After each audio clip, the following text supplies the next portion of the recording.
Hello travelers, mihoyo has just released more information about the version 1.2 coming out in probably in a week's time. Now we are going to start off with the new area, Dragon Spine. Basically it shows you a map of the area and how many of the teleposts there are in it, and it looks like you just only need to interact with one of the geo similar to the geo statue and the anima statue one. I think there's one all of them should uncover the whole of Dragon Spine. But that being said, every time you interact with these teleposts, I'm pretty sure you get Primo Gems, so that's a bonus for us. The next thing they talk about is the Subzero climate details. This has already been teased in the previous live streaming that they did. Basically, when your blue bar that you can see in the picture goes all the way up, so it becomes all blue, then your health starts to slowly go down. And even when you're swimming, that could also affect the sheer cold bar from going up, and it looks like it goes up pretty quick, so you wouldn't want to be swimming for long. Now, to counter this, they have introduced items in there. They'll show you later on in this, but we're not going to go through. I'm just going to tell you about them. We're just going to have a quick look at them later on, but I'll tell you about them now. So they're items that will pretty much keep you alive so that you don't get sheer cold. And that's pretty much what they do. That's the use of them. Alright, so this one that they're showing us here is in a battle, there is things around the enemies that you should destroy, because if you don't destroy them, they call them unusual ley lines, and if you don't destroy them, they buff the enemies that you're trying to kill. So I'll suggest to kill these ley lines first, destroy them, and then destroy the enemies. So use of special environment objects. This is the thing I'm talking about, how you can stay alive in Dragon Spine by using pyro characters. These are the different types of objects that you can use to stay next to, so you can get your sheer cold bar down all the way to 0. Eating special food as well. It's called what? The goal ash food. Okay. Anyway, moving on. Special gadgets as well. Reduce your sheer cold. So that's it there. Collect Scarlet Quartz. Characters that are affected by Scarlet Quartz become completely immune to the effects of sheer cold. There you go, you can even do that. And they're showing you an example of the Scarlet Quartz. It's got like a red kind of aura around you, which is awesome. So also around Dragon Spine, you will come across peculiar ice, and pretty much you can't destroy it with weapons, nor melt it with pyro, it's saying. But it looks like in the picture that's what he's doing, right?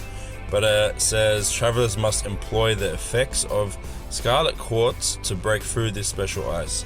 So you can break through with it with maybe a weapon like it's showing, or maybe it's just an action just used.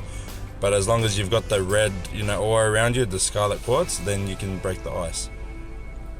We'll have to wait and see if you can also use the weapon to smash it down if you've got the Scarlet Quartz around you.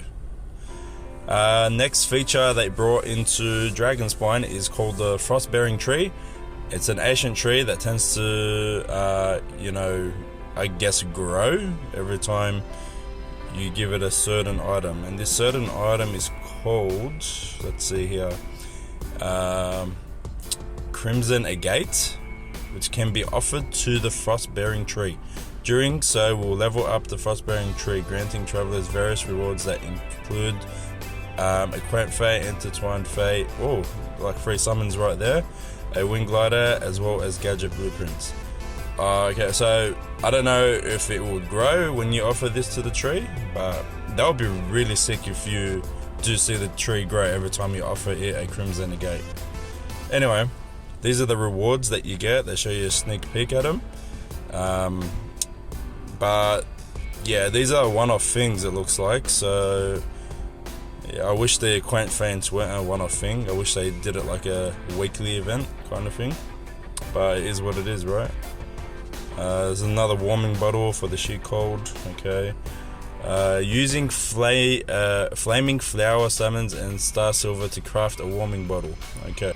This one is a new name card style that if you want to collect, I don't really care about them, to be honest. Alright, you can get a catalyst weapon called the Frostbearer once you level up the frost bearing tree to level 10. So it's going to take a while until you get this blueprint. Then you obviously take it to the blacksmith and forge it there. Travelers will be awarded blueprints for the forging 4-star catalyst weapon. Okay, we already said that. So basically it's got attack percentage 9.0. It's got the base attack. It's got its perk is where it gets really interesting for Cairo characters. Only the ones that can wield this weapon. So hitting an enemy with normal and charged attacks has a 60% chance of forming and dropping an Everfrost icicle above them, dealing 80% AoE attack damage. Enemies affected by Cairo are dealt 200% attack damage on top as well. Can only occur once every 10 seconds. I hate that part there, that last part, how they always say it can only occur, but it is what it is. But I don't know if we've got any Cairo characters that can wield this weapon yet. Let me know in the comments sections below who can use this weapon if we do have characters currently. Anyway, there's a wind gliding, what do you call it? A cosmetic. I don't really care for them. They're like whatever to me. They should start introducing ones that glow. I like glowy effects. Alright, next one. In addition to the rewards listed above, once the Frostbearer tray has reached level 8, travelers will also unlock Crimson Wish. 5 new Crimson Wish quests will become available every Monday and Friday, which can be completed to receive Crimson Agate. Okay, so these are the ways. Oh, okay, this is after you reach level 8, you unlock Crimson Wish. So after that, it will become more easier for you to acquire these Crimson Agates by doing these missions every Monday and Friday. Next thing is the new domain. Now, if you guys don't know, there's 2 new artifact sets coming out in this domain, and I'm pretty sure they're going to be in this domain because there's only one domain shown on Dragon's Spine map. Yeah, so be sure to be saving a lot of resin and condensed resin, to be honest, and prepare for the update when it comes out. Next one is travelers may complete the chalk, print, and the dragon storyline to obtain the event exclusive sword Festering Desire. So all you have to do is complete the story and you get it. That's pretty good. But I do know after that comes the hard part, or the grindy part. So basically you need to be completing suicide quests during the event period and unlock new effects for Festering Desire.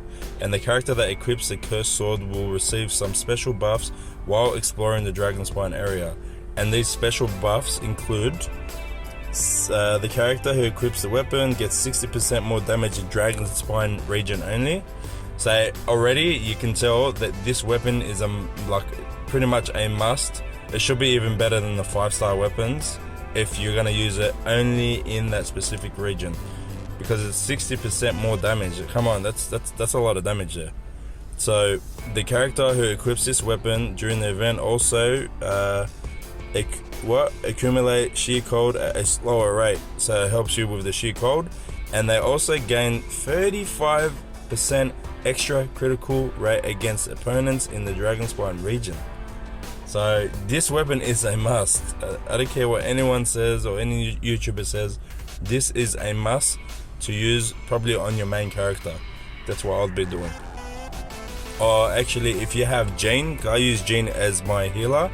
So yeah, Jean will be awesome to be wielding this weapon as well. So after unlocking the Dragon Spine area, travelers do not need to consume original resin to participate in the event. Thank the Lord. Thank the Lord, you have actually said something good for once, mihoyo. No original resin to participate in the event. Yes. And you will get rewards. This is looking really good, guys. This is like something that we can do now when we run out of resin. This is awesome. And finally, guys, the last thing to talk about is the chef alchemist Albedo. He's the talk of the town right now. Everyone wants him. He is a Jero character. He does wield a sword, and he's from the Knights of Favonius. So these are sneak peeks of his attacks, his talents or skills, whatever you want to call them. Just a quick view. This attack looks interesting, and a bit of a story about him. I'm not going to read that, you guys can do that, pause the video if you want. And yeah, that's about it. So to summarize this whole video, we're getting new swords, weapons in general, artifacts, a new region. There's going to be a lot of things to discover in that new region. There's more stuff that we looked at in the live stream that we didn't look at again in this one, because there's no point, you guys have already seen it. And there's pretty much a lot of content coming out, and the conclusion to all this is I'm very excited, and I think there's a lot of potential coming towards this game, and it's improving even more, especially the part about doing that event to upgrade the sword without any resin needed. That is a big improvement. And yeah, I hope they continue along this path, because this is the correct path, I believe. And let me know your thoughts in the comment section below, and if you like this video, please give it a thumbs up, because it does help me out and it does give me some motivation to do more videos like this. And until next time guys, take it easy.